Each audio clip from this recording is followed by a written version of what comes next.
Good Recording in evening and progress. welcome to school committee's meeting of December 4th. I'll call this meeting to order at 6:32 p.m. We'll begin just by reading off the agenda. We'll begin with public comment and then remarks from the superintendent, chair, and our student representatives. We'll have a consent agenda consisting of consideration of a grant of 10,871 euros from the Italian Ministry of Affairs and international cooperation toward the Italian language department at the high school. Consideration of out-of-state trip to Princeton, New Jersey by the 9th to 12th grade students for Latin quiz bowl competition. Consideration of the high school PFA donation of $4,890 and consideration of minutes from August 21st, 2025. Then we'll begin with reports and action items, including a biennial review of bullying response and intervention plan, the budget subcommittee and state of the town update, consideration of policy JKAA, restraint policy, and a first reading of policy IKFE, competency determination. Then we'll have next meetings, future agenda items, and an executive session. For purpose 2, to conduct strategy sessions in preparation for contract negotiations with non-union administrative personnel. And for purpose 3, to discuss strategy with respect to collective bargaining with units A and C, as the chair declares that an open meeting may have a detrimental effect on the negotiating position of the committee, and then followed by adjournment. So without further ado, we will move back to public comment.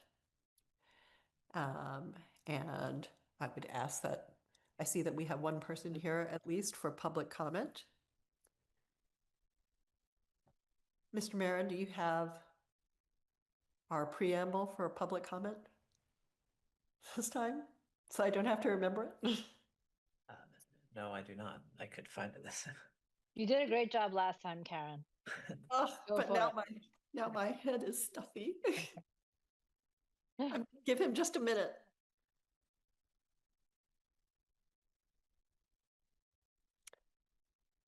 But I'll summarize.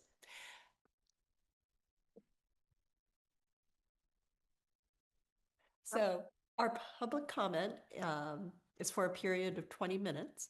And we ask our, is a bit of time, is a period of about 20 minutes, and it's an opportunity for individuals from the town to be able to speak on issues that are coming before the committee or on issues that that pertain to the committee.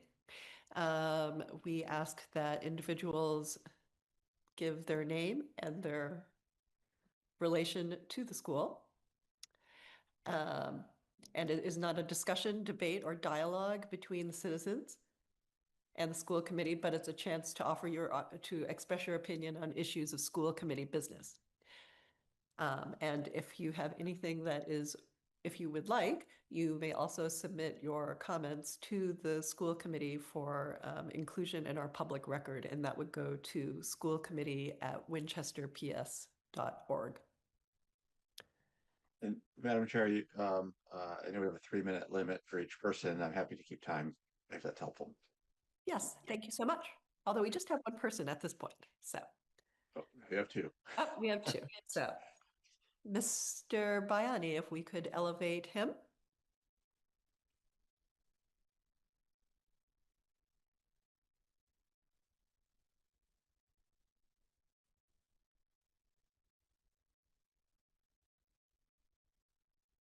I guess I'm doing it all here this evening, so I think I got him.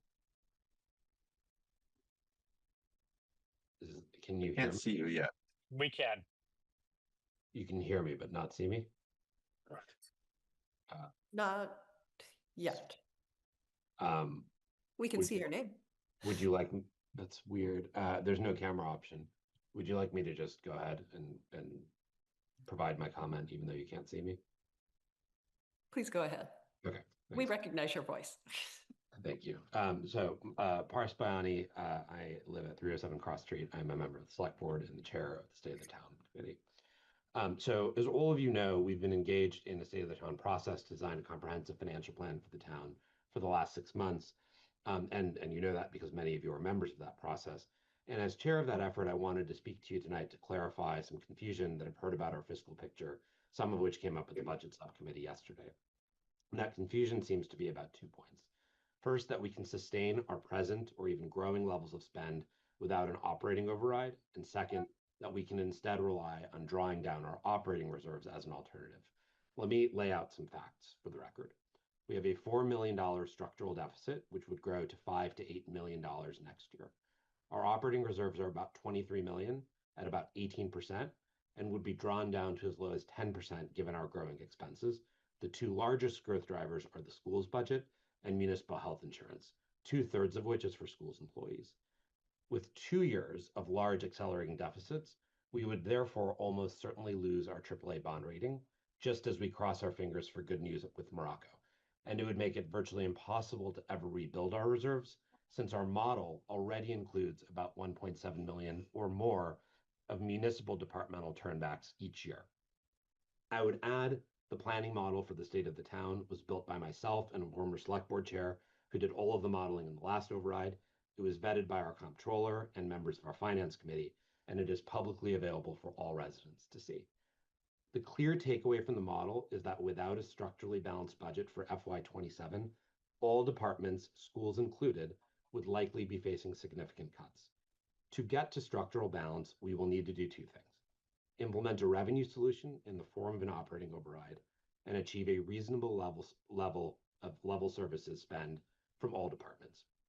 On the latter point, a supermajority of the select board stated to you in a letter that the highest figure we are including in our modeling for level services is 4% per annum, and even with that, we would need a large operating override. We also should continue to pursue efficiencies everywhere we can find them, which will help bring our level services growth number down and extend the duration of any override that we have. So if there are any questions about our operating budget or our reserves, I would welcome an opportunity to speak in depth with all of you at your table. All of you know where to find me. So thank you to everyone on the school committee this evening, and I will see all of you tomorrow morning, or several of you tomorrow morning, when we go through the school's budget for the second session. Thank you. Thank you so much, Mr. Briani. Next up, we have Ms. Darcy. Thank you, Karen, and thank you to the entire school committee and Dr. Hackett and the other members of the administration. Can you hear me okay? Yes. Do you have camera capability for your computer? Like Paras, I am Huh. camera challenged at the moment. Okay. Yeah, so thanks. So I think I just wanted to take a moment to speak about the importance of school councils. And many of you have heard me talk about them before, so I'm going to try to make a slightly different point right now, which is that, when you read the CES report, there were 3 takeaways.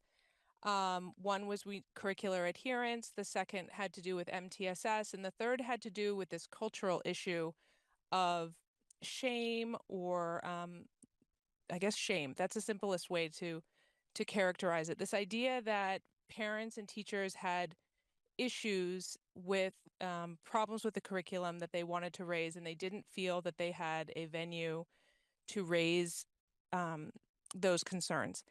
And I feel that the school council is the obvious antidote to that shame. I feel that it's a place where teachers and parents can get together and vet and have meaningful dialogue about challenges that the schools are facing and that families are facing.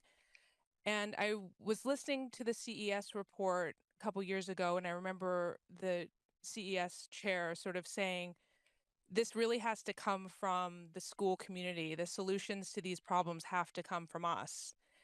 And it's been 18 months since that report, and I haven't heard any real meaningful conversations about how do we address the shame. And I think we already have the answer to that. That's the school councils. That dialogue and relationship building is the solution. I don't think we need anybody else to come and tell us that. I also know that I think a member of the community, perhaps also the members of the school committee are looking at amending the current school committee policy on school councils. I think that that is meaningful work. You obviously want the policy to reflect your true values around the school council, but I encourage the school committee to think deeply about what these democratic bodies mean to our town, not only what they mean to the parents, but also what they might mean to teachers. And before you make changes to the policy, I ask that you solicit teacher and parent feedback. I ask that you educate the community about what these democratic bodies are, what they're for, the important responsibilities that the school council members have to one another, to not only advocate for the interests of their own children, but for the children of their neighbors. Um, I want to encourage parents to, when they have issues relating to the school, to remember that you're not alone and that other families face whatever issues it is that you're facing. Many more people are dealing with that. Similarly, teachers are not alone. If they're having a challenge, other teachers would be facing the same thing. So I just ask that you engage in a process that's meaningful and that primarily educates families that this is the means by which to have an impact on our democracy and on the public education in the town of Winchester. Thank you. Thank you very much. Do we have any other attendees who might like to I don't contribute see to any com- other raised hands. Seeing none, then I shall close public comment at this point, and we will move on to remarks from the superintendent. Good evening, everybody. Good to see you all. As we head into December and getting close to the break, there's been obviously a lot going on, and we've been busily getting ready for, as it already been kind of, foreshadowed this evening, a fairly significant state of the town committee meeting tomorrow. That has really occupied that, and candidly, contract negotiations for me in particular. Those two things have occupied a good deal of my time. And we started with the DESI review, which Dr. Ellenema gave an overview of. I think it was at the last meeting. Seems like I think right, yeah. And actually, I had an interview today, and they took us through some standard questions, and they'll be on site next week. So Dr. Ellenema has done an incredible job pulling that all together, and so that process will be in play.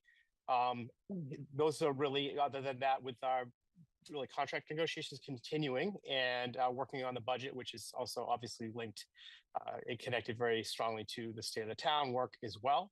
And that's primarily what we've been doing in the central office.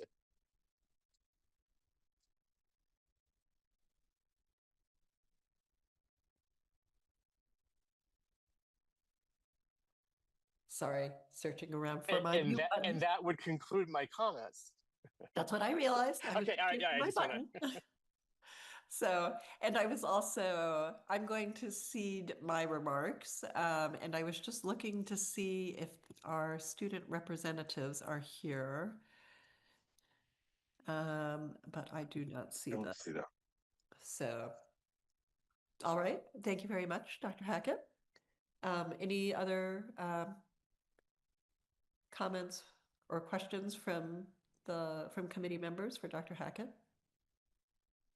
If not, we'll move on to the consent agenda, which consists of the grant from the Italian Ministry of Affairs and International Cooperation, an out-of-state trip to Princeton, New Jersey for our Latin team, a PFA donation, and minutes from August 21st. Madam Chair, I would be happy to make a motion to accept the consent agenda as presented. Thank you. Do we have a second? Second. Thank you. All in favor, Dr. Matthews? Aye. Ms. Bergstrom?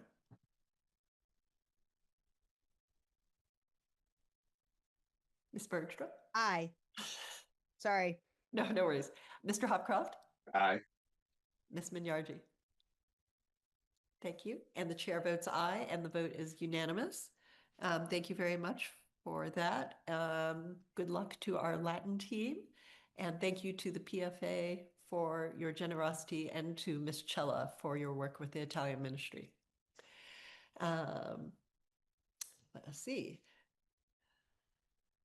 Okay, reports and action items.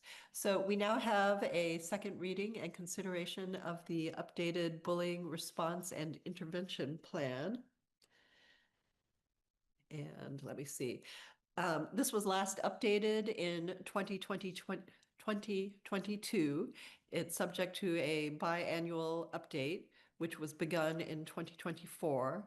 Aaron Kuhn, in our central office, has been working to complete that review this year. And we are bringing you the draft of the update, which is mostly grammatical, and there are some further specifics, I believe, around McCall and high school and Winchester High School education on bullying. Dr. Hackett, do you have anything further to add on that? No, I do not, Madam Chair. It really is an update. And we just want to make sure that what you just mentioned, McCall and the high school, that's in the curriculum section, just kind of really a couple of paragraphs talking about what we do from a curriculum standpoint around trying to work toward bullying prevention. So you've had this plan actually for quite some time. We've brought it, we've backed off, we've brought it, we've backed off. And this is the biennial review. And essentially what you're doing is signing off that you have reviewed it as an update as required under the statute, which is every 2 years. And I would also just point out that there is, goodness, now I have lost the page, but the bullying response and intervention plan goes up to a certain point, and then it's marked clearly at the bottom of the page where this is what the committee is approving, and then there are several attachments that are just for reference. Those are separate from they're just exhibits.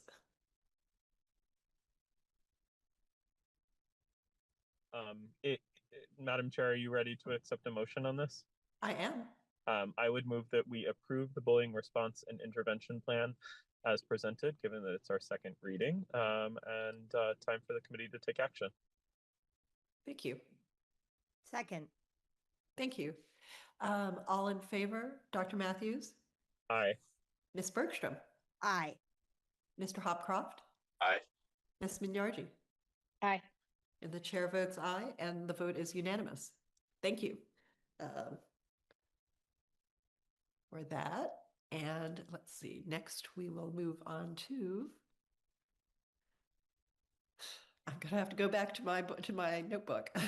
So It's budget update. State of the If town. it I took doesn't down come the up on the agenda. I'm screen, I sorry. don't know. I had to Budget I had to subcommittee. hand it over to Andrew. Yes, okay. So our budget subcommittee had just met yesterday and has been working very diligently with Dr. Hackett and with Mr. Marin. So we look forward to the update from Ms. Minyarji and Ms. Bergstrom. I will, if I can actually just kick us off. This Great. should look familiar to those of you who were either on the budget subcommittee or who attended the meeting. What we're presenting tonight, if we could go to slide 2, is the work that we've really been doing in preparation for tomorrow's State of the Town committee meeting. We've been working within the State of the Town model, and we'll show you some of those figures in a little bit. But for the level service drivers, I'll let Andrew take these slides just to kind of walk you through as we develop FY27 level service budget. These are the main drivers that we are that are actually driving, as the term implies, the percent increase. Good evening, everyone. So as we Are you guys, sorry to interrupt, are you presenting the slides? I don't see the slides in the folder. I don't see them on the screen. They're on the screen. Yes. The share was on before. Okay, I'll keep looking for it. Yeah, yeah. go into gallery view. Maybe that'll help. I was gonna say they are on the screen. Yes. Okay. I was going to say. Well, go ahead. I'll figure it out. All right. Yes, so I was saying, as we noted in our quarter one update and yesterday's budget subcommittee, there are several areas that we've been watching in terms of our budget this year and how that sort of impacts level services for next year. So one of those areas is our current contract negotiations. So 3 out of the 5 remain outstanding. So Oh, so yes. far, yep. So far we've ratified Unit B and Unit C. So the others are remaining there. In special education, we see a lot of fluctuation in those numbers. So mostly, so this year, especially around our out of district placements, and so some changes with, if students are placed in residential school, and then along with the associated transportation for that. And so this year we saw a change in our extended school year programming around special education. So we added bus services for that. And then the transportation for in and out of district, there's been changes there too. And the last couple of ones we have been monitoring our athletics program. So as you know from a few years of updates, that program has sort of been surviving on some slight increase in fees and then also spending down their reserve funding. And so that reserve funding is essentially spent as we enter this year's budget. So we're looking at some challenges with that budget this year and then how we budget for that in upcoming years. And then substitute costs are also always fluctuating, something we typically sort of estimate and something we really need to probably budget higher as we go forward with a lot of those unknowns. Then we also noted our October 1 enrollment numbers. So every October, we submit our enrollment counts to DESE, and so that's what's on screen here.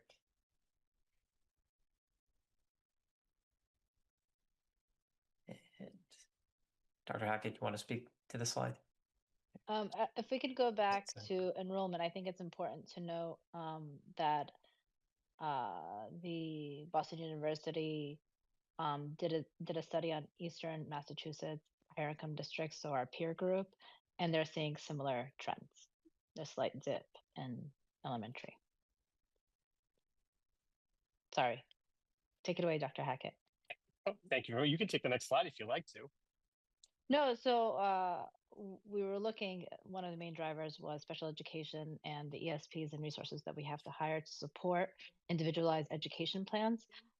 Individualized education plans are exactly that. You get pull-out or push-in services where you have one-on-one time with an individual, with a professional. And so when a student goes on an IEP, it's important to note that that would be unbudgeted because it's hard for us to anticipate the number of students that go on IEPs throughout the school year, and a support staff member that would have to potentially be hired if it went over a certain number within a building. That's for the available personnel that's to service those students that are on IEPs. So this is just to look at trends between elementary, middle, and high.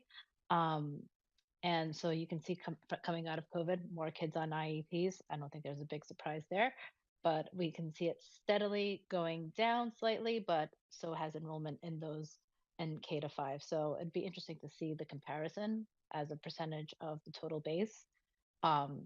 To really. I'll also note, Ms. Minyarji, that those are the kids who were at 6 to 8 is our highest level, who were in Right. elementary during COVID. So it may Right. roll Yes, of that's a very good students point. from, so we may actually be seeing a decrease in the number of kids who need special education services proportionally In- to 5. In a couple of years, yeah. Yep. Yeah. So do you want to go to the next slide? Okay. So again, another one of the cost drivers are steps and column moves by Unit A, the our classroom teachers. So the steps are basically predictable. Almost everyone that's not on the top step moves up one. That usually results in a 2 to 4% increase, I believe. But column moves are less predictable and can cause spikes in costs in certain years and often cluster around years when teachers finish a degree. The availability of online courses have encouraged more participation and shown more activity around column moves. So that's something that we're using the current contract cycle to get some predictability around those because they are significant factors in our budget. And FY27 to FY30 projections. So the state of the town model is running a 4% level services assumption for schools. In FY27, so we factored in for FY28, 29, 30, that 4% in FY27. In order to make that 4% possible, we have to consider looking at a 5% level services for FY27. And that is still taking into account significant efficiencies that we have to go through. You know, when we talk about the reserves that we have to go through, like athletics, that we've completely depleted at this point, and the substitutes and ESPs for supporting IEPs and teacher absences, all of those basically have to be factored in order to get to this 5%. And Dr. Hackett or Mr. Marin, can you explain to the committee how in FY25 we were well higher than 4%, in FY26 we're higher than 4% for level services, and in FY27 we're higher than 4%. The 4% has come to us as a suggestion from the select board of what we should adhere to, but it doesn't seem, since in recent memory of mine, that we have ever been at 4% for level services. Can I add to that question? Just I think it's the similar vein, which is, has the subcommittee considered or thought about how, given our legal requirements to serve every kid that comes to us with every special need, how, you know, where there might be flexibility, if there is flexibility? I just don't see how that works. And I think it's the same, the other side of what you're asking. I think it is. But I think it yeah. is, Mr. Hopcroft. So good. Whoop, go ahead. No, I go was for looking it. for Dr. Hackett or Mr. Yeah, Marin. no, that's fine. So I'll let me say a few things. One, we have had budget years where we were actually below 4% since I've been here. Those were in the heady days of having ESSER funding to offset increases, which many of you have gone through that with us. And we used ESSER funding and ARPA funding and some other funding that we had access to through COVID to help really offset some of the increases that we were seeing, primarily in our district placements when we first returned. That was a pretty significant driver. So this is the state of the town model, and you all sat through and went through town meeting last year for the FY26 budget that we're sitting in. You know that in that FY26 budget that we are sitting in, we were able to, with your support and a support of town meeting, we were able to actually do some programmatic enhancements. For example, we added 2.5 math specialists at the elementary level, along with some other things that we had done and have done for this particular fiscal year. That effort was really the first time that since I've been here, since we came out of COVID, that we really added in a little bit more of a meaningful way. We have added, for example, pieces of Mandarin at the high school to accommodate for the additional growth in programming. But we've not added much in terms of program enhancement or in terms of supporting what we're currently doing. So the 6.46% represents that. We also know that we have not settled yet with you today, which is a significant part of our budget. The teachers, personnel in general is about 88% of our total budget, as you know, and Unit A is about 70% of that 88%. So that is the biggest driver that we have. We have settled with C, which is our second biggest unit. That's the paraprofessionals, the ESPs. But we are obviously making some assumptions in and around FY27 because we don't have a settled contract yet. We also are making some assumptions around FY28 as well as 26, candidly, but in FY28 as well, because that would be the final year of a 3-year agreement.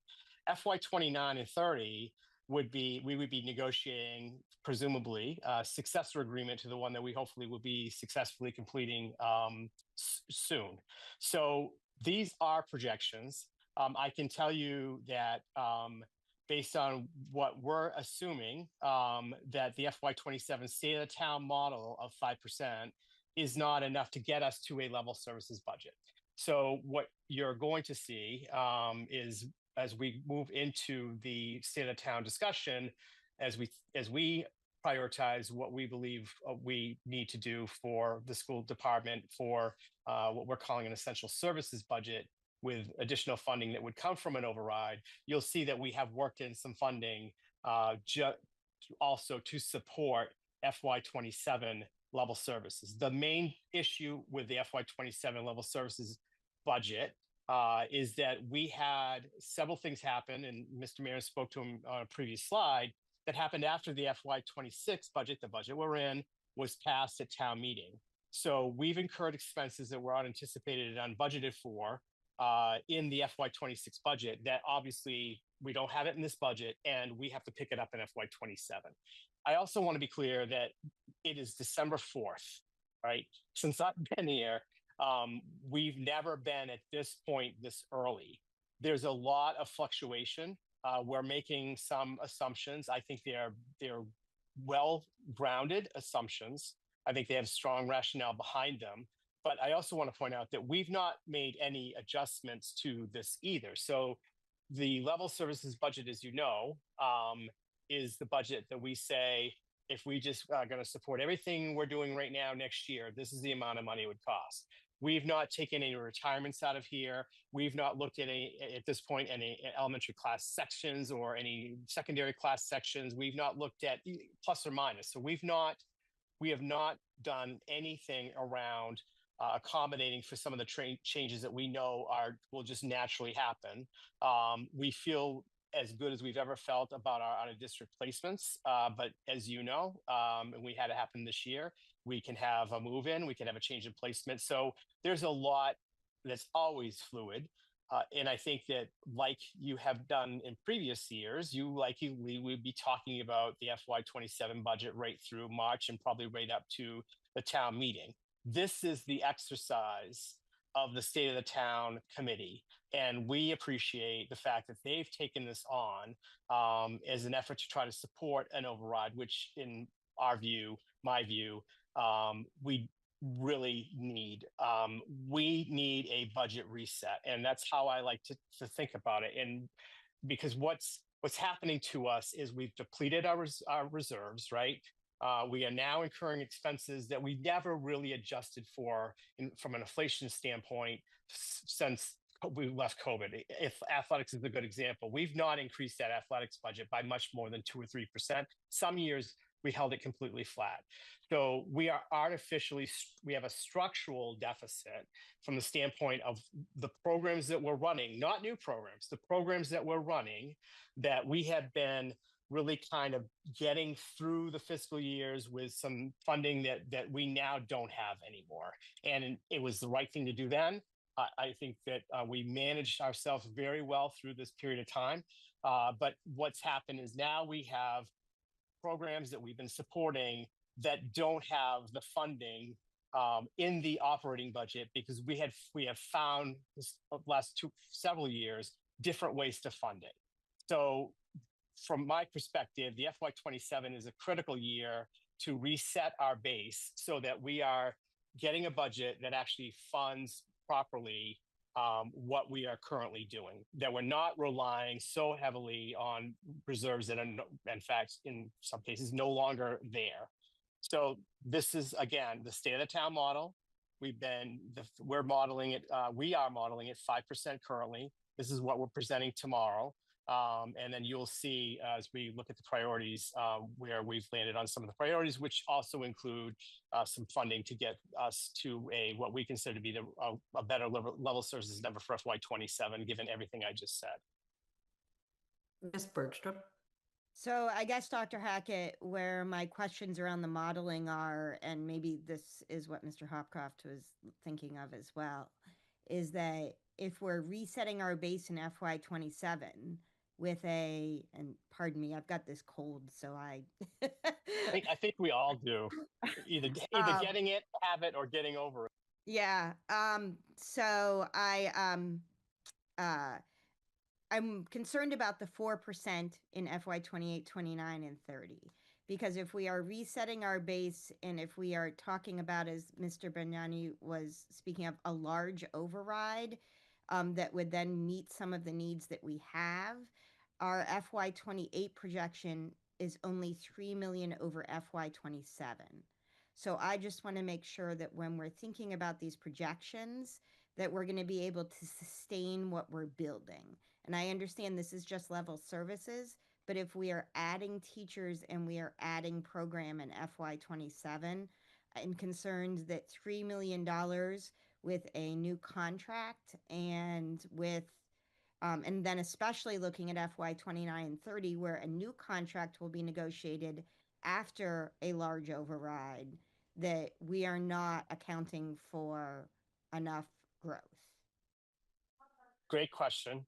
And let me take a little bit of a stab at it. So we cannot predict much beyond the end of today, right? So this is our best thinking with the information we have currently. FY27 is the issue. Separate and apart from the override, separate and apart from the positions we're going to be talking about for an override in the essential services budget that we're going to be presenting to you, FY27 is the issue. If we do not reset our base, in other words, if we don't bring our budget up in the areas that we have been able to float funds from other sources to fund what we're doing, we are going to have to make reductions. Once that base has been reset, we'll be in a much better position moving forward. And I can tell you, obviously, we're making assumptions on FY28 with Unit A in particular, and some other assumptions that we're making.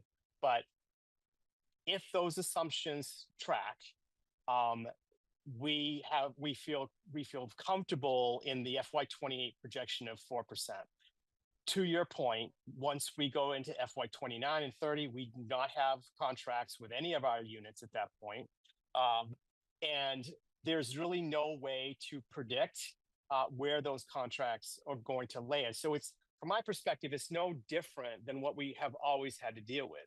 We've never been able to, and I understand the question is which is a very good one, about how do we protect ourselves against cost increases over the coming years. If we're going to do the override, we want to do what we say we're going to do with the additions and the program enhancements that we're talking about. What we don't want to have happen is get in a situation where we can't do those program enhancements and do what we say we're going to do because we have to cover costs elsewhere in our budget, primarily driven by contracts and other things that are not as predictable. But I would just submit that I don't think there's any real way to protect against that. And short of us saying we need another $3 million to count for some kind of escalation that we're going to see over the next 3 years, we can't really tell you what we're going to use that money for, but just trust us, we'll use it well. There's just no way to do it. So I think at some point we have to have a number, right, for this process. We've developed that number. I don't think it's unreasonable for the school budget to have a target over 28, 29, and 30 of 4%. I really don't. At some point, we have to have a target to work for. Are we always going to get there? Who knows? I mean, the state may cut circuit breaker funding, and all of a sudden we've got to bring in $400,000 or $500,000 into the operating budget because circuit breaker is not fully funded. There's so much unpredictable, as you know. You've been doing this, all of you, a long time. There's a lot of unpredictability. but that's always been the case. So I don't know if that's the best answer that I can provide. Mr. Hopcroft? Okay, I have a couple questions. The first is sort of a foundational question of just making sure I understand what I'm looking at. Is this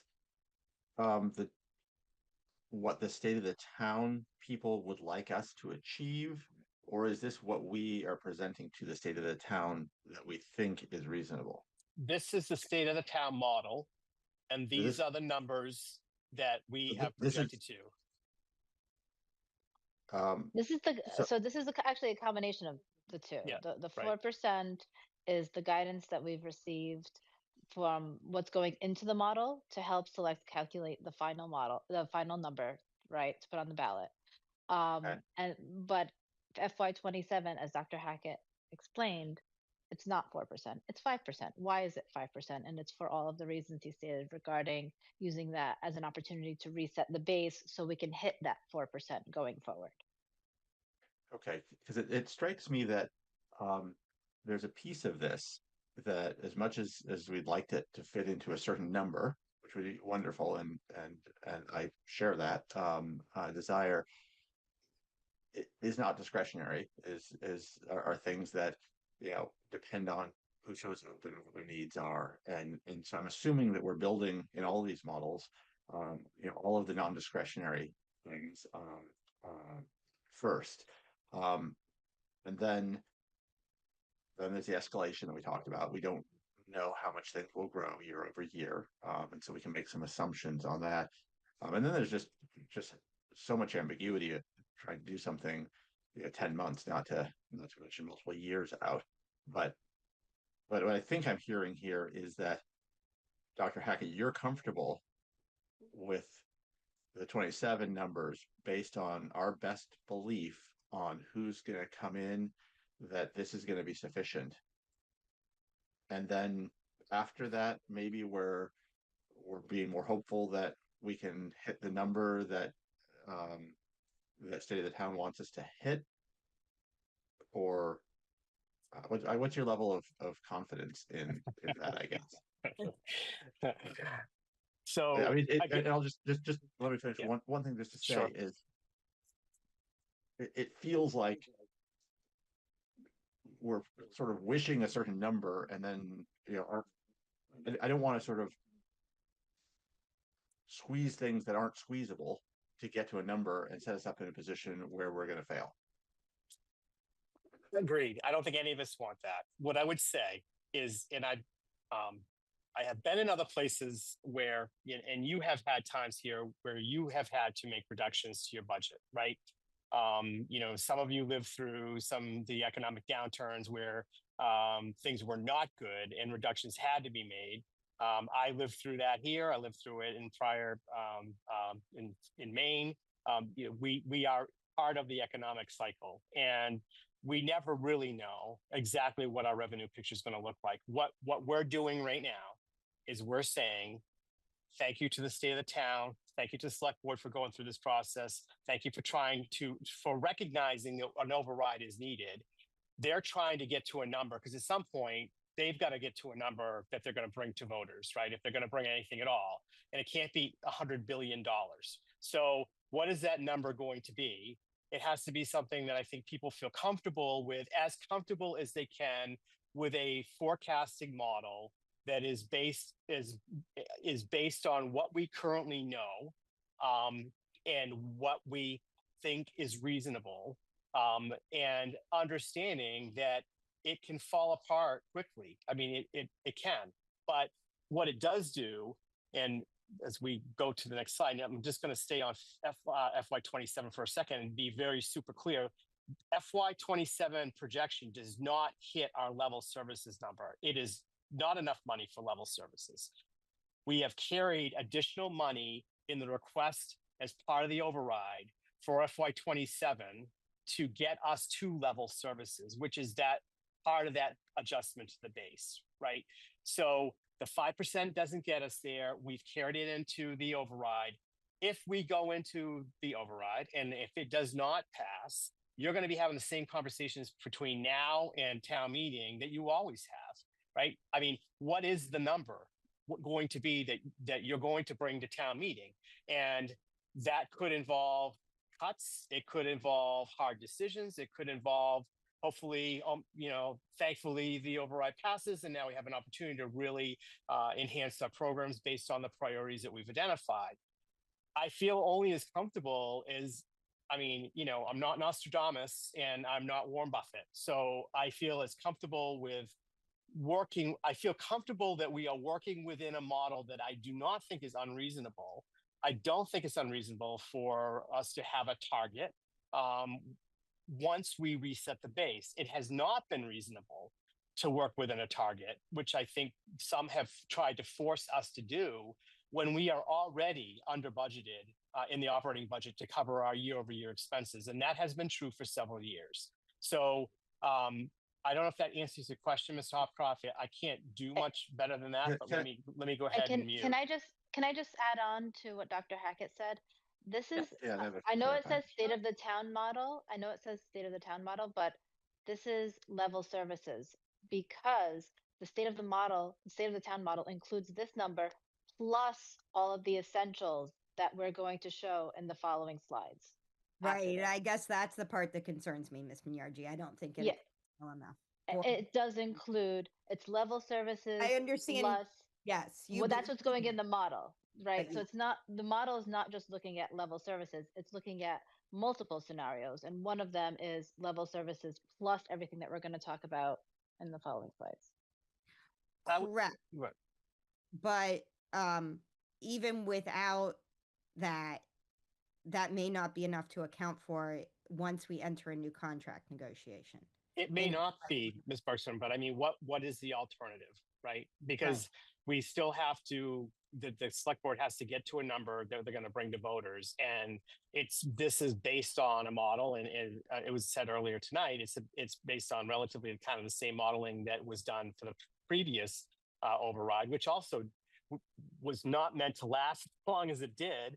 It lasted in part because of COVID and some funding that came in to help get through. But, and you and I have had this conversation. I mean, I'm not sure that everything that the district wanted to achieve through that override was actually achieved for a variety of reasons. And we want to insulate ourselves as best we can from that happening.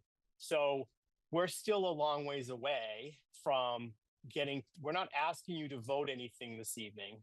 What we're presenting to you is our absolute best projections and estimates with all the variables and things that we know that are not known, and those things that we don't even know aren't known within this model. So as Ms. Minyarji already said, this is level services. When we look at the essential services or the priorities, you will see what we're looking to do for FY27 just as part of reestablishing that base. So maybe if we could I was going to say, move perhaps on we and move then on to come the next back. slide. Right. No, not backwards, Andrew, please. No, Killing me. I think he was doing that to you the other day too. He was. No, he's been messing around with me. No, that's the category. This is essential services now. So. Got it. As we move forward, though, can I just ask in clarifying, just on my last question, though, that last slide, you don't have to go back to it, but you're understanding all the ambiguity in the Nostradamus and all that kind of stuff, assuming that you had a crystal ball and what your assumptions are true. With that 5%, we can meet our legal obligations to service all these kids, all the special ed kids. We're not going to roll back on literacy, and we're going to continue at least what we did last year. Hence the definition of level services. Well, no, we didn't roll out literacy, so that's well. we didn't roll out literacy. We made some investments. You're right. There's more to do. Yeah. Okay. Let's walk through this, Mr. Hopcroft, and hopefully you'll forget your question. I won't have to come back to it, but if you remember it, then I'll be able to come back to it. Okay. We'll have new questions. Okay. Go ahead. Ms. Minyarji, you want to take it? Oh, sure. Okay. So what we were looking at before is level services. I'm sorry. Yes, level services plus a scenario in the model includes all of the expenses that we're going to detail here. And when Dr. Hackett says we're resetting the base, there are unanticipated, unbudgeted expenditures that we realize now in 26 that we need to do again in 27. That very first line, substitutes and ESPs, is that effort, is part of that effort, at least on the personnel side. And there's another bit that we'll talk about when we look at all the other expenses. So the items that we've seen here, this was presented on at our September 11th meeting, I believe that was. It's the same priorities that we looked at, looking at literacy specialists, mathematics specialists, the 2.5 for elementary plus 1 for secondary. McCall schedule, the music teachers that help us provide more flexibility in that schedule for our students, the high school electives, and core curriculum, the core, to making more core curriculum sections available, because there are students now that can't access even core curriculum sections. To take that into account, expanding world languages, SEL specialists for middle and high. We don't have any currently. I was surprised to learn about that. Adaptive PE implementation, and 6 to 12 mathematics specialists as part of a phased approach, similar to what we did for elementary. So Dr. Hackett, I just wait. I'm sorry, if you can go back, Mr. Yeah, thank you. Just as I noticed, the elementary math specialist, we call that 3.5, but I think that includes middle. So we actually, some of what you're seeing has changed from last time you saw it. Partly we've, from internal feedback, as well as actually, for example, as early as last night, we attended the PISC meeting, and there were some good conversation. There was some great conversation at the PISC meeting, some questions around some of this. And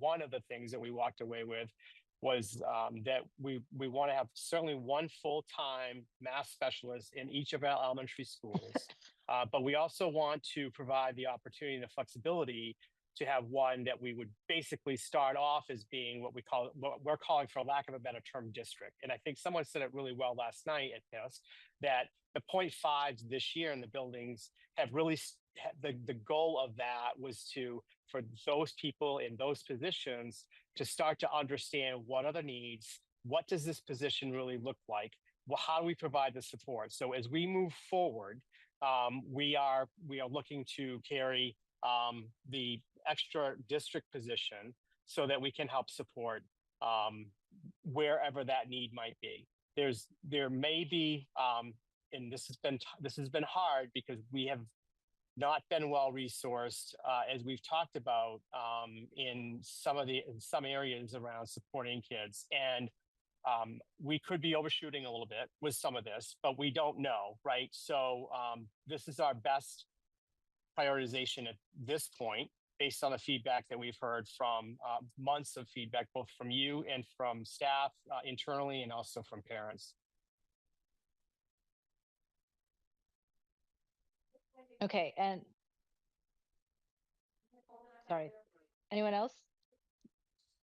Okay, so can we go to the next slide, please? Okay, so FY essential services. The first two items, elementary literacy, where's the implementation? So similar to what we did for the literacy pilot, we discussed pulling them as a separate article to town meeting, similar to what we did again this year for the pilot. So the materials that for these one-time costs, pulling them out as a separate article, not including them in the operating budget. So that's why the projected cost is blank. Going down, athletics, special education, transportation, in and out of district transportation, general ed transportation. Those items similar to ESPs and substitutes, and when we were talking about personnel for essential services, these are also services that were unbudgeted in FY26, and we absolutely need in FY27. And like we also mentioned in athletics, we haven't put any dollars in those funds for some time, and those reserves have been depleted. And then the rest of these priorities are, again, similar to the essentials that we've been looking at. I don't think we've made any changes here, Dr. Hackett or Andrew, if you can recall. Some of the amounts might be a little bit different, but no, these should look very familiar.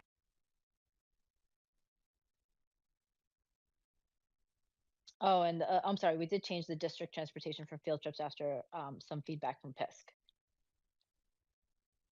Okay. All right. FY28. So I don't think we made any changes to FY28 other than removing the elementary pilot similar to what we did for literacy. So that's why the dollar, it's zeroed out.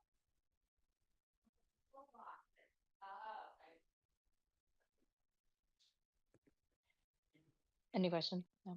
And then FY29, SEL as part of a 4-year implementation. So there are 2 in middle and 2 in high. We continue that effort, and then we also introduced the theater program review. Oh no, I'm sorry. The theater program review is in 28, and then program implementation is here in 29. Oh, another thing that at PISC yesterday, if you could go back, yes, perfect. Um, in addition to them, they were very excited about the buses, and I'm sure a lot of you appreciate that this is a team of parents that dedicate an entire year to help finance field trips. Again, this happens during the school day. It's curriculum based, and we can't exclude any students. So this has fallen on parent organizations to fundraise and support those activities. This is our hope to bring that back into the budget. So that way, especially in our 5 elementary schools, all 5 have a similar experience addressing that equity concern. Similar to that, classroom instructional materials, also a big hit with the PTOs last night. Rave reviews, because in addition to doing that, they support each classroom with a class fund, as I'm sure many of you have experienced. And those class funds bring in essential material for the classrooms. And in addition, they're never enough. Teachers always have to go and shop on their own.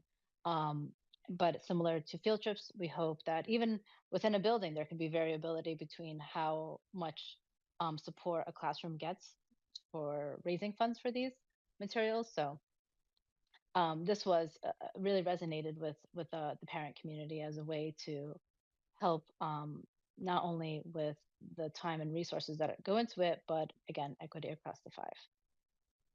Next. And here we are in FY30.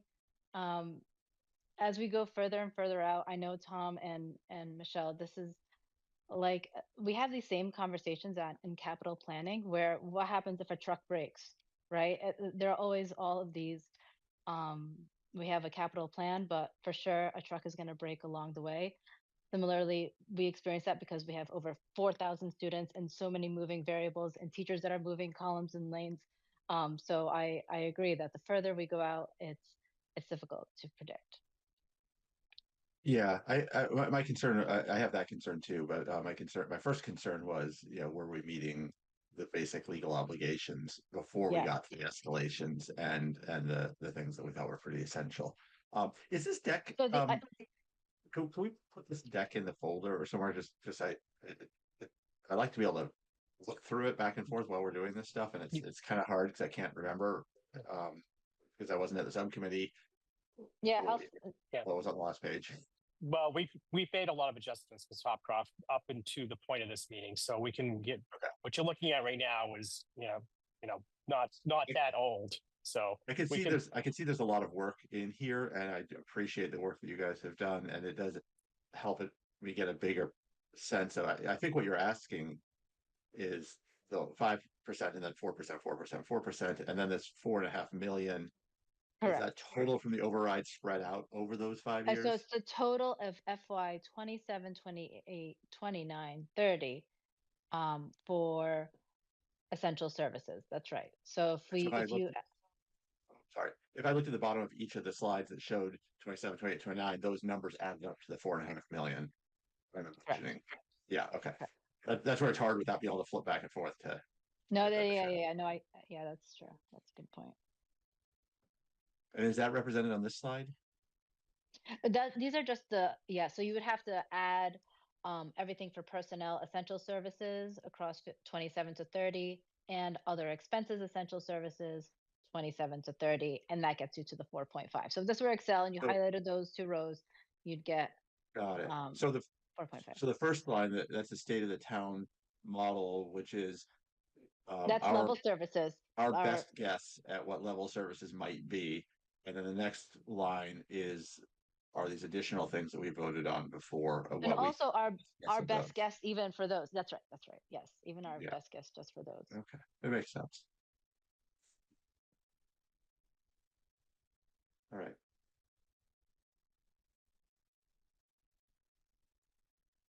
Okay, so that's the state of the town presentation for tomorrow, right, Mr. Marin? Is there another slide after that? Can you go I back think to that's the it. last slide, Dr. Hackett? Just for a minute. Mr. Marin? So in FY27, that 1.788 million represents 22 FTE, correct? Yes. I guess what I'm not seeing, or where I'm wondering where it is in the FY28 projection, Dr. Hackett, is so those will be new FTE in 27. I'm looking for where the number is that accounts for keeping that staff on in addition to all the rest of the staff. The number would be in the essential services budget. So once if those positions are put into FY27, FY28, as the plan shows, once that money is available and made available to our budget, then it will be rolled in to our base. So that's not one-time money, as you know. Right. Whatever amount of money we get lives with us for forever, theoretically. So what you're looking at, but it's not built in. We've not built these positions into FY28 and 29 and 30 because we don't have the positions yet. That's what I'm wondering. Yes. Yeah.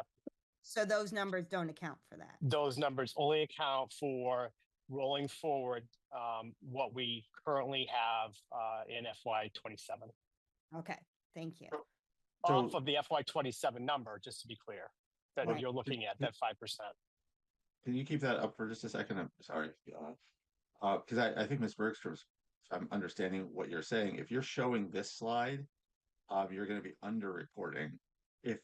If the 71 million and 28 isn't escalating the 67 million because we don't technically have it yet, then wouldn't we be underreporting each year what I get that the state of the town model doesn't include the essential services, but when you put it on a chart like this that does include the essential services, it seems we ought to have a modified state of the town model that shows, because someone might look at this and think, oh, this is the whole ask. And well, this would be the whole ask. But so then maybe I misunderstood what you said. So the 71 million. I think I misunderstood what slide I was looking at, candidly. So the initial slide of the 5%, 4%, 4%, 4% does not build these positions in. This does not build anything in. This slide that we're looking at the end is the adjusted budget based on those positions being in the budget. Okay, good. So you've done what Ms. Bergstrom had asked. Where this one says 68 million on that last slide, you've escalated it based on the essential. Correct. Go back to the last slide.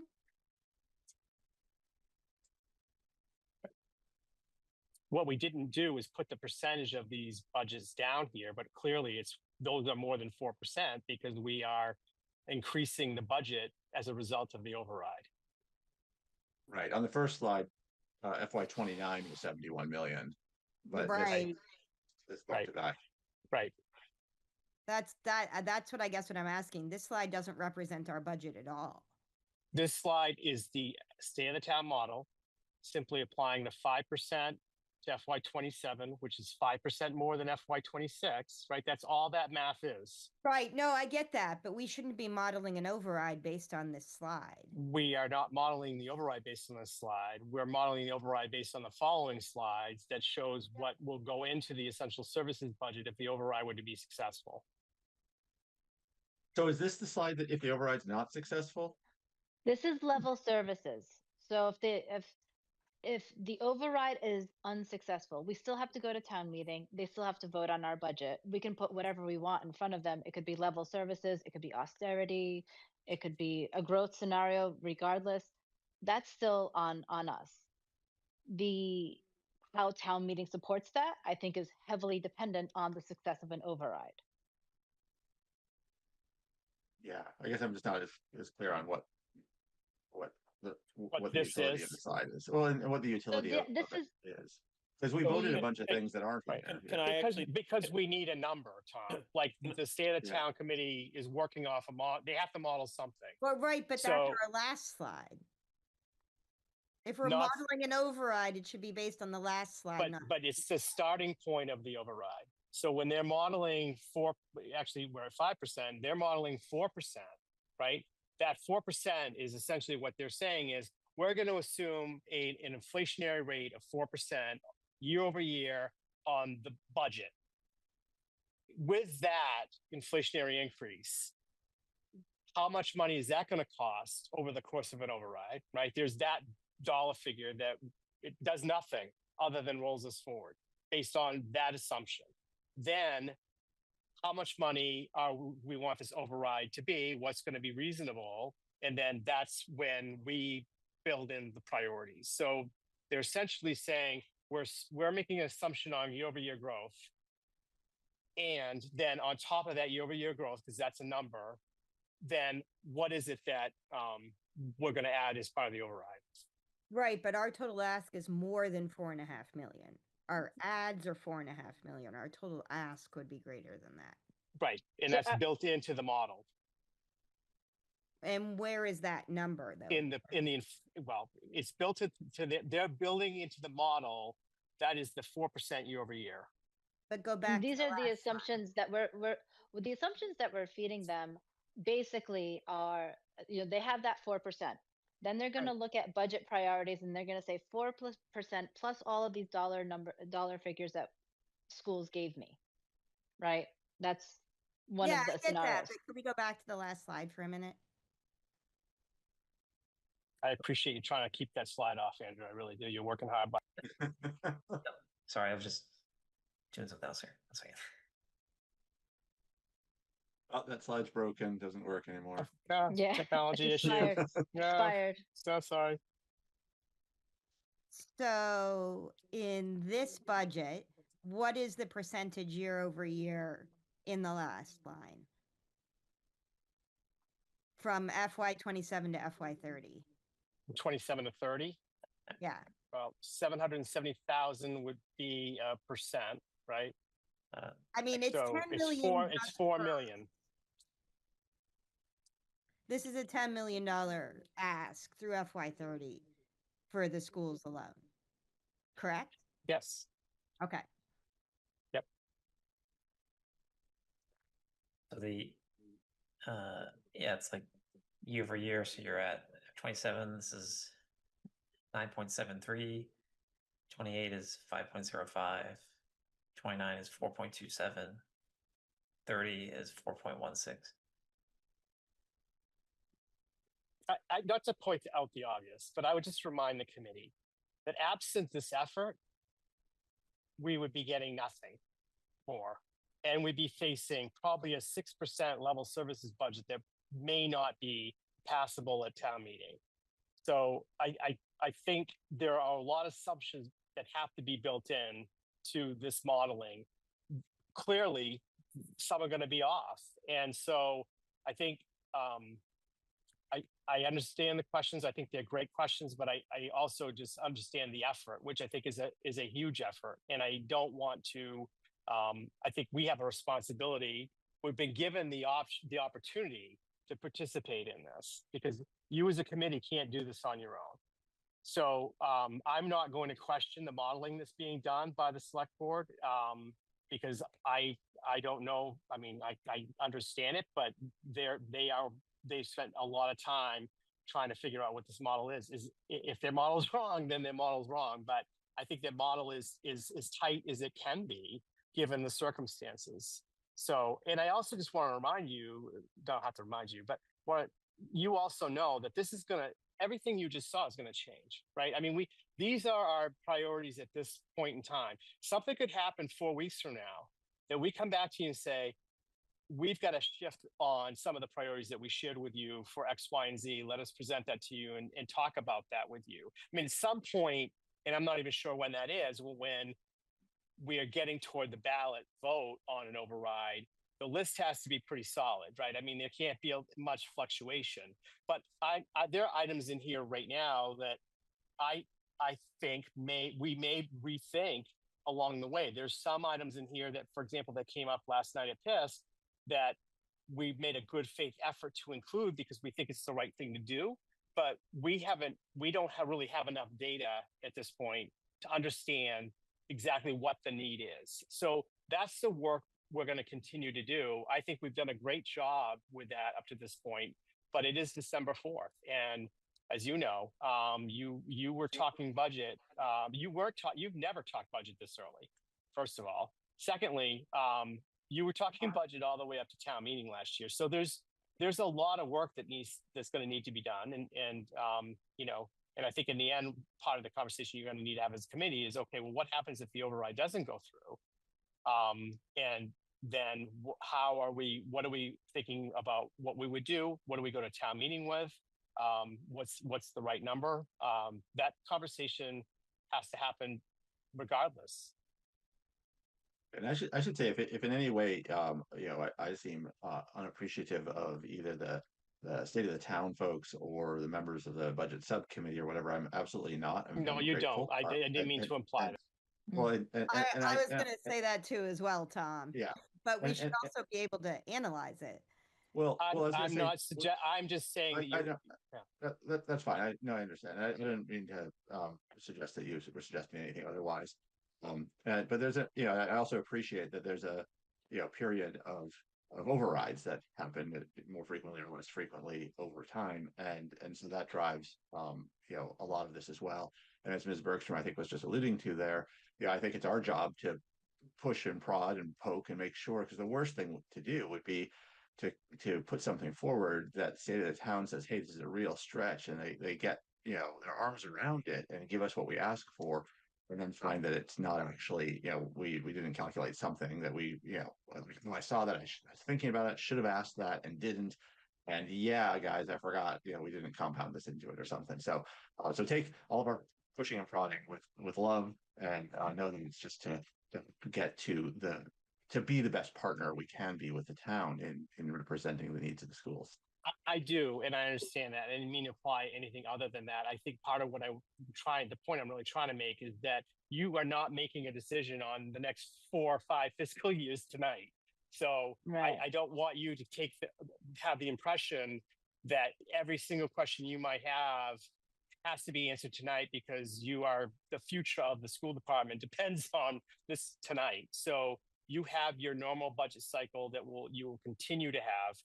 We'll continue to talk about these priorities. And just as early as today, with some conversations around what about the benefits package that would be going along with these positions, and where is that going to get accounted for? I mean, so there's a lot of work to do. I think the effort right now on the part of the State of the Town Committee is to get comfortable enough with the model and where we are and where they are to be able to start to move forward on the number. And maybe if I'm incorrect, Tim or Stephanie, please certainly correct me. Dr. Matthews has his hand raised.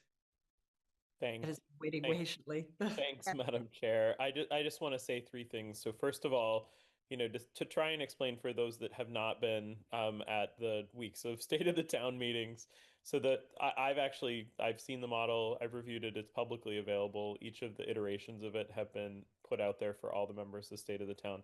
I'm pretty confident, just to your point, Mr. Hopcroft, that there's not something that's been missed yet. But I think the thing that I appreciate the most about it is that it's been done in a stepwise fashion. So the idea is that we're sort of building off a base of how much additional revenue the town is able to generate through both the growth in property values, as well as the 2.5% per year limit that we have under Prop 2.5. So that's sort of think of it as that being the sort of base of the model. The next thing after that was really an attempt to understand, if nothing changed, what would that cost sort of moving forward for the next 3 fiscal years? Then layered on top of that, for those of us that we're on work stream one, which was the one that went out and tried to get as much as precise information as possible from each of the operating departments, not just in the school department, but also on the town side. And I participated, for example, in one of those conversations with the DPW. And just to sort of understand in an ideal scenario, what are the things that beyond that level services that is just porting over what we're doing now, what are the sort of things that need to happen, and what are the things that would be nice to happen. And that's what Select Board did on Monday night, is to start going through the process of taking the information they've received from, excuse me, I'm also suffering with the plague, the operating departments on the town side, the municipal side, to sort of see what there was an appetite to include in the calculations as well. Again, all sort of building up towards outputting a number for discussion. And obviously, it's the sole purview of the select board to make the decision about what the number that goes forward to voters is.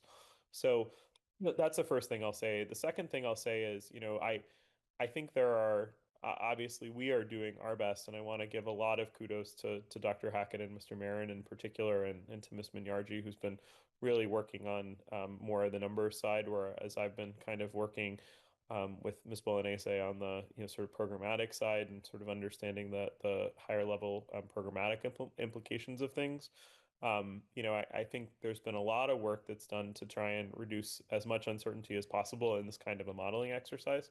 Obviously, we have no idea what negotiations for contracts are going to look like, but it doesn't in any way tie our hands in terms of making decisions moving forward if information changes. So, in the event that there were an exogenous shock like COVID happening, or if there's a massive increase in one of the input variables to putting our budget together every year, we can choose to make a different set of decisions with the amount of money that's allocated to us by town meeting moving forward. I think this is just our sort of hopeful estimation of what we'd like to see moving forward to close some of those structural gaps that Dr. Hackett quite eloquently talked about. And then the third thing I'm going to say is, we have some other levers that we will want to continue to discuss, and it's part of something that we've sort of looked at through our visioning process over the summer. There may be things that we choose to do in the future as a school committee, which we have the responsibility to sort of take some of those issues on, that could sort of change costs as well.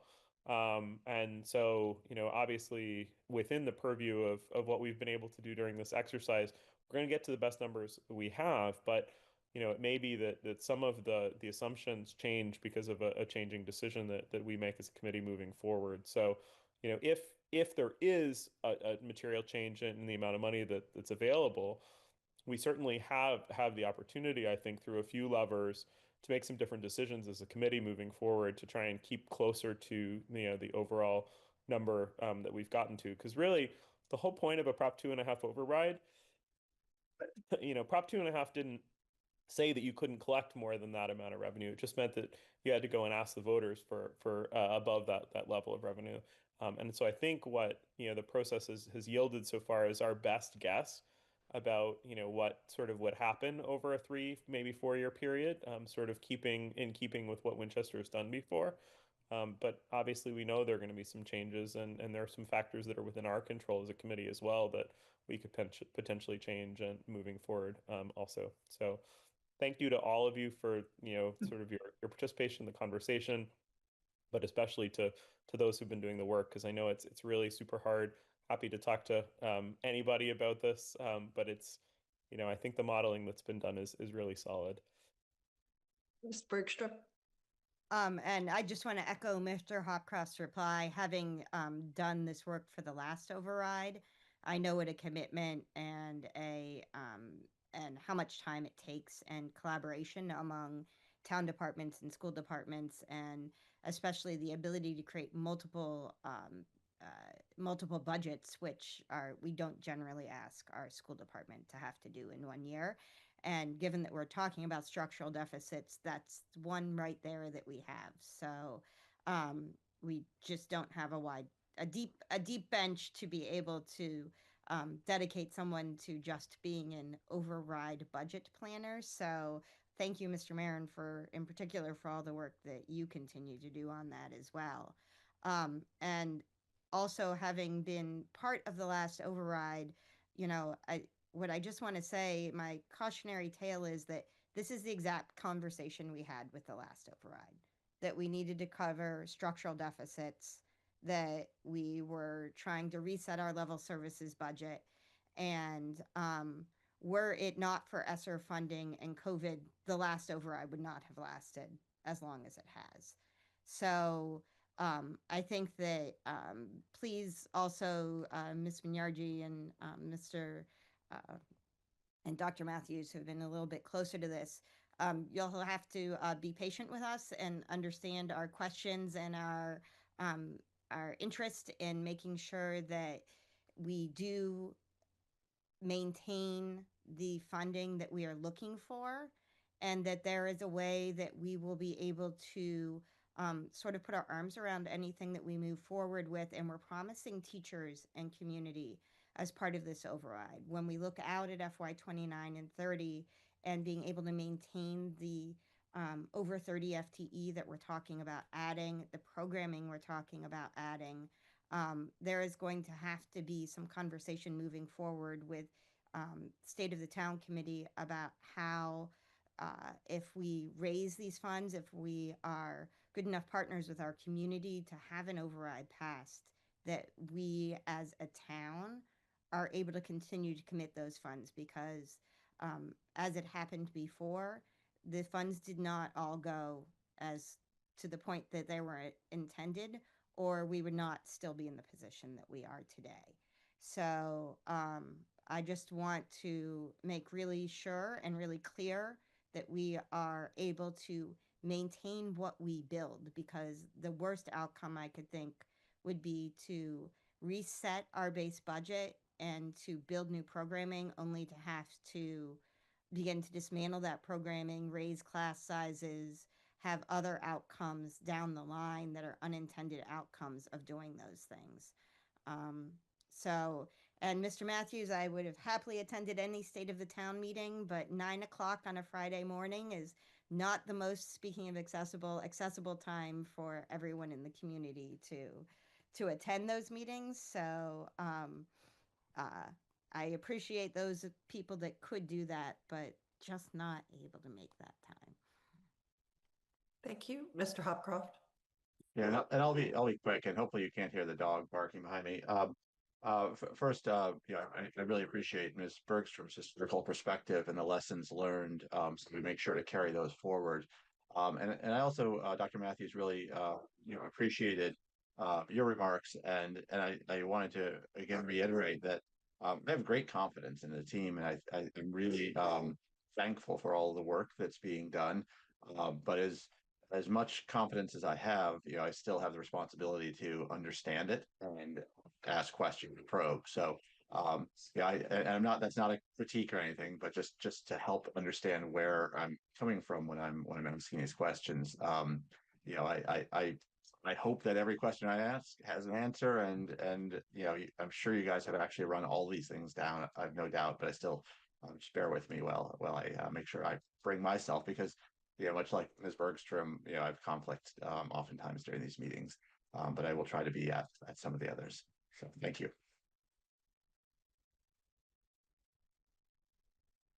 Thank you so much. And if there are no further questions, then thank you so much to Mr. Marin for all your work, and Dr. Hackett, Dr. Matthews, Ms. Minyarji, Ms. Bergstrom. Appreciate all of your help and questions, Mr. Hopcroft, too. With that, we will move on to consideration of policy JKAA, the restraint policy. This is the second time that we will be seeing this policy. We first visited it on at our November 20th meeting. And this is, we had previously approved an update to the JKAA restraint policy, but then the state had come back with much more specific requests about what they would like to be included in the policy. Our school council has reviewed the draft of the JKAA restraint policy and offered their own input. So we bring this back to you today for a second reading and a vote. In order to we can always have discussion, but I'm happy to move that the committee approves the updated policy JKAA restraint policy for as presented in the packet tonight. Second. Thank you. Do we have any questions or discussion for Dr. Hackett? Otherwise, all in favor, Dr. Matthews, Aye. Ms. Bergstrom, Aye. Mr. Hopcroft, Aye. Ms. Minyarji. Aye. The chair votes aye, and the vote is unanimous for the updated JKAA restraint policy. Next, we'll have a first reading of policy IKFE, the competency determination.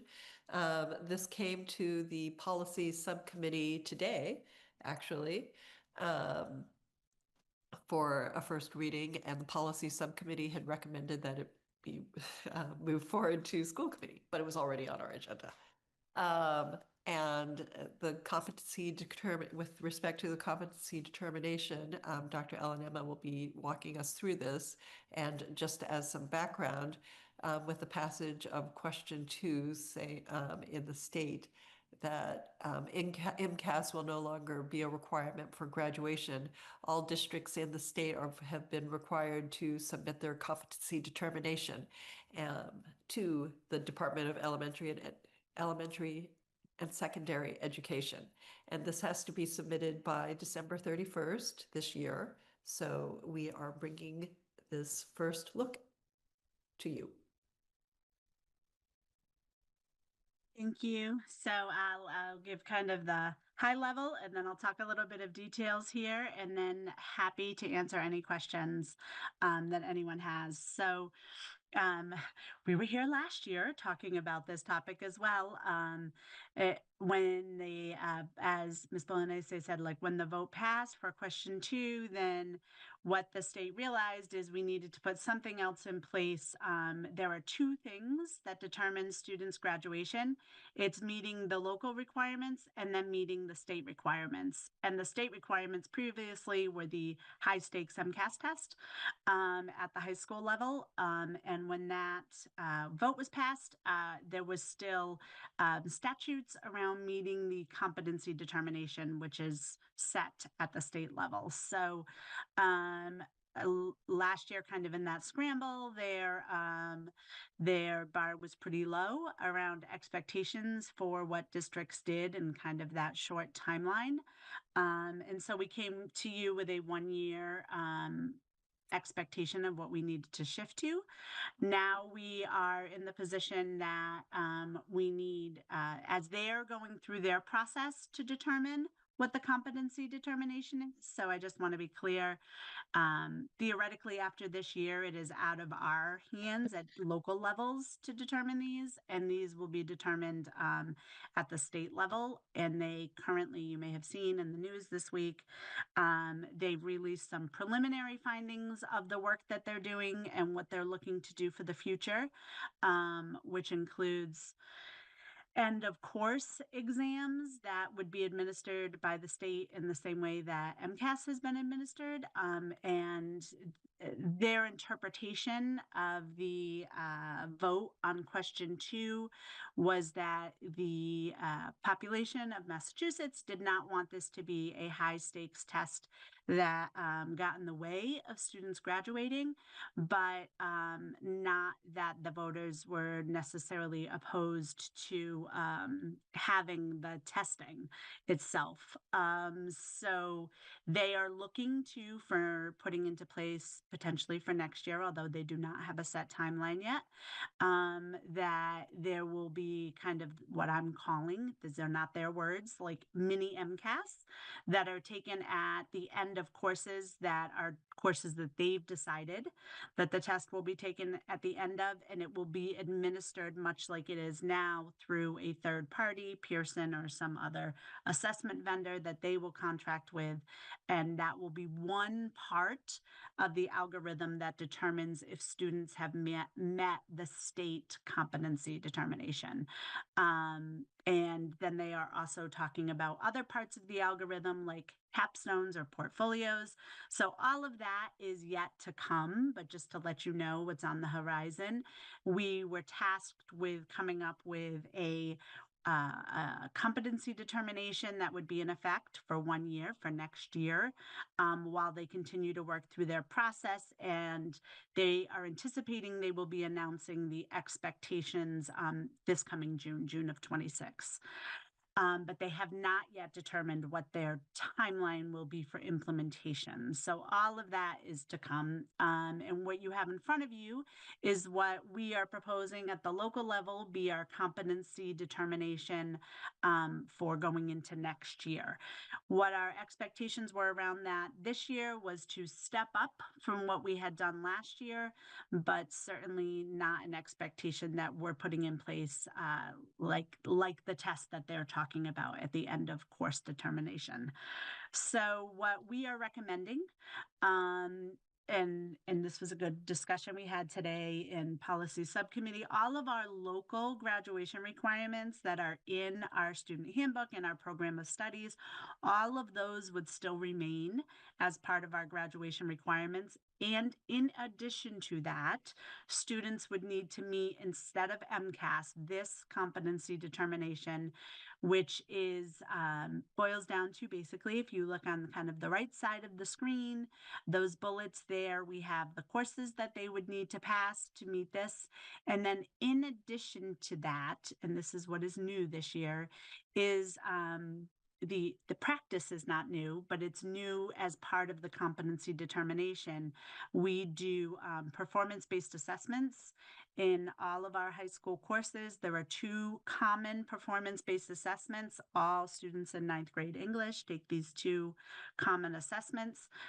So we added as the additional layer in our proposal that they would need to show competency on at least one of those 2 performance-based assessments in the years that we have laid out here. 2 years of high school English, 2 years of high school math. One thing that is a little tricky, just to put on your radar, coming attractions, they have been very clear for this year at least that the math expectations need to be met at high school, even though we have different levels of math starting in 7th grade. And all of that could shift in the future because one of the courses they're talking about being the foundation that they will expect potentially is around Algebra 1. So some students have that in the middle school. So we're not sure how that will all play out on a local level at this time. But for next year, we are recommending 2 of the high school math courses. And then one year with the science, but it has to fall in those specific courses we have listed. That is the state guidelines, biology, physics, chemistry, or tech engineering. And then beginning with the class of 2027, a U.S. history course, performance-based assessment. So those are our recommendations to simultaneously go along with our current local requirements. These would be our additional requirements for next year, some of which are clearly in overlap, such as the number of courses, they need to pass their English courses, etc. So the first set of bullets align with our local requirements, and the second set of bullets are what we have done to do the additional step that the state has asked, that we kind of raise the expectations from our current this year 1-year competency determination into our next year. I hope I didn't make that muddier in my explanation, but happy to take any questions or walk through any of the pieces of this. I don't want to step on Mr. Hopkoff's toes, but I just do want to say, having been at policy subcommittee earlier, thank you to Dr. Elenema and the team for their continued thoughtfulness around this. It's obviously something that I think we joked about earlier, that this is the second time we've had to say we're pretty sure this is not going to be in the same form it's in now next year, when we get to the next iteration of this. But we do appreciate your work and thoughtfulness on bringing something cohesive forward for us to consider. So I just wanted to put that out there before those who didn't already get to hear this get to comment. Thank you. It's been a great team effort. Thank you. Mr. Hopcroft? Yeah, thank you. And I'd echo Dr. Matthews. I actually think this is a wonderful framework in a it's a wonderful, maybe bigger picture coming down the road. I really like this. I hope maybe there's a way that we can share some of this approach with the state, and maybe they'll be informed by some of what leading districts are doing. I actually just had a clarifying question and maybe a request of some clarity in the language, but I wasn't absolutely clear in the second set of bullets. It says you must successfully complete at least one district-wide performance-based assessment in at least 2 years. So was it one in each of the things that are listed in the bullets, or one of the two in each bullet, or one out of all of the bullets? Does that make sense? Yeah, great question. So it's one for each of the bullets each year. So, and maybe we should work on kind of redrafting that in some ways. So, for instance, if you didn't, if you weren't successful on your, say, your performance-based assessments in freshman year of English, it could be that you've been successful in one in sophomore year and one in junior year, and that meets the requirements. We wanted to, if you go further down into the document, there's, a lot of things that we had to put consideration into, like students who transfer into, our district. If they come in sophomore or junior year, they may not have had some kind of performance-based assessment in their previous district. So we wanted to be as flexible as we could be for those situations, like our multilingual students often who come in without these pieces, or just other districts. So this allows some flexibility, and I didn't mention, so I'm glad you brought this up. Later, you see in our proposed policy that there's also a waiver process, because there will be students where if you transfer, or you move into Winchester in your senior year, like you won't have been able to meet all of these pieces simply because you're not taking 2 years of English with us or 2 years of math. So it's one in each of the years that are listed. Yeah, so I do appreciate that extra point about the flexibility and about students transferring in. And I might just ask, just as you finalize this, just to if you can adjust the language just slightly to make that really clear. Yep. But I like the approach. Thank you. Happy to adjust. Ms. Bergstrom? You're on mute. I'm on two screens here. Sorry. I'd just like to echo Mr. Hopcroft's hope that maybe we and similar districts can share some of our approaches with the state as they begin to think about this. And I think, I echo Dr. Alanema that the voters didn't vote out any kind of testing. I think that the messaging was pretty clear on no high stakes testing. So I'm hoping whatever the state comes up with doesn't just look like a mini MCAS, Dr. Alanema. So, and I also just want to give a nod to the curriculum department at the high school and their years of work that have gone into the performance-based assessments and developing standardized rubrics so that this is even possible as a competency determination at this point. And the work that we are doing and some other peer districts around the state, I think have put us in a really good position to be able to determine student competency in ways other than just a test or standardized test alone. And just, I don't always make personal notes, but on a personal note on this one, my sophomore son came home from college as a science and math major and is doing performance-based assessments in his science and math college courses as well as his friends that are in engineering programs. So I think when we talk about the skills we need to give kids to move on to college, having them show competency and performance-based assessments in high school and learning how to manage their time and their thinking around those is a huge gift to our kids. So thank you for being on the cutting edge of that, Dr. Ellen and the curriculum department, and being ready to meet the state competency determination head on.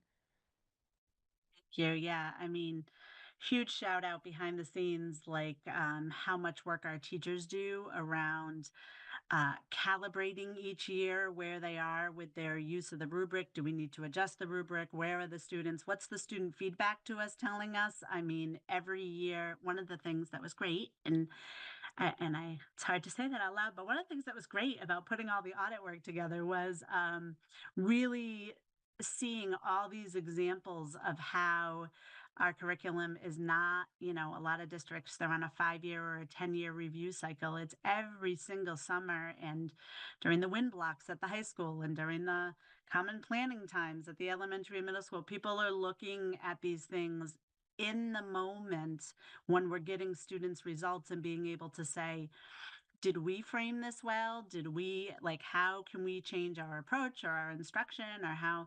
So, yeah, it's just a huge shout out to where everyone is with that curriculum work and how great they've been doing around that it allows us to say with confidence that this is a real authentic measure of where students are with what they can do with these skills. So thank you. I think it's been great that Winchester has been a leader in MCIEA.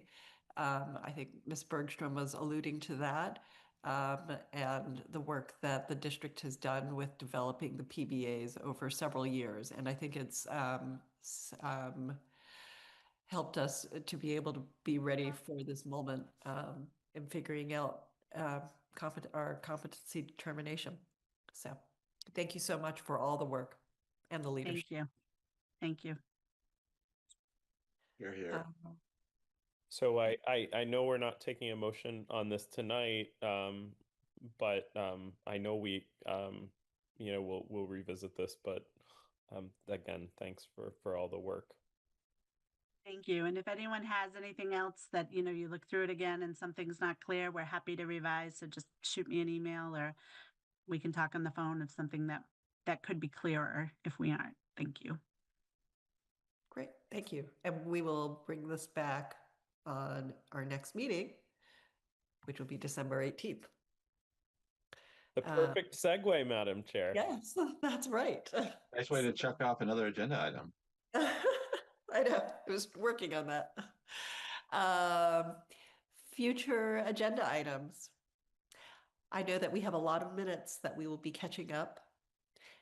And a lot of policies that we worked through this afternoon in policy subcommittee that are coming for updated approval. So we'll have that. Be ready. As well as obviously the vote on the competency determination that was just presented. And Dr. Matthews and Ms. Bolognese, I would just add that if it's possible, since it sounds like you worked through a lot of those, even if there's a way to put them in a folder for folks to look at ahead of the meeting, it makes it a lot easier to do those as part of the consent agenda too. Yep. Yeah, we've got a nice document going, which I think will be able to be easily ported over for that purpose. Perfect. Oh, yeah. Thank you very much. Anything else? No, I think at this point, if you're willing to accept the motion, I would move that we move into executive session. And I believe tonight we've decided that it's for that the purpose two it's for purpose two to conduct strategy sessions in preparation for contract negotiation with non-union administrative personnel. I think we were also going to talk a little bit with purpose 3. Okay, all right. So I make the motion that we move to executive session for purposes 2 and 3 as shown on screen and in tonight's agenda. And we will. Yeah, and also including in the motion that we will adjourn directly from executive session and not return to public session. Second the amended motion. Thank you. Dr. Matthews? Aye. Ms. Minyarji? Ms. Bergstrom, Aye. and Mr. Hopcroft, Aye. and the chair votes aye, and we will move into executive session. And we You will, have a Zoom link from Andrew in your email. great. Thanks, everyone. Thank you so much. Good night, thank you. Everybody, thank you, Good WinCam. night. Thank you, WinCamp. Good night.